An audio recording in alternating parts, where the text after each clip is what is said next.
As usual, today we are going to learn something new. आज कुछ नया सीखेंगे. तर मित्रांनो, आज आपण शिकणार आहोत ए स्क्वेअर वर लिहिलेलं आहे, पण ते स्क्वेअर नसून ए चं दुसरं रूप आहे. म्हणजे ए चे आपण उच्चार करतो ए आणि आ, तसं आ हा ए चं दुसरा उच्चार आहे. आणि याचं वाचन करताना आपण कसं वाचन करतो ते आपण इथं बघूया. आता बघा, सी क ए आ आणि आर र. हा शब्द, हा वर्ड कसा वाचायचा आपण?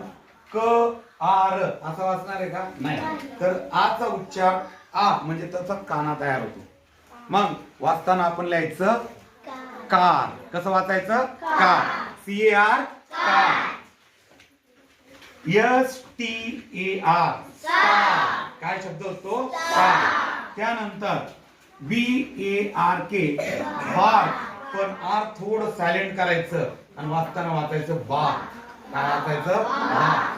तसंच M A R K mark शब्द आहे, पण आर थोडं सायलेंट करायचं, एचा उच्चार आ करायचा, मार्क. काय म्हणतो? मार्क. बघा, F A R far, M A R K mark, J A R चार.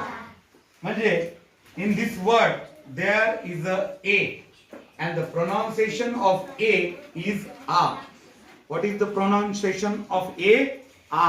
काय आहे तिथं? आ. असेच काही शब्द इथे दिलेले आहेत, याची आपण वाचणी करूया. T A R car, B A R bar, F A R M farm, H A R M harm, A R M arm. Write this fashion. हे सगळे शब्द आपल्याला वाचायचे. आपण त्याची प्रॅक्टिस करूया. लेट्स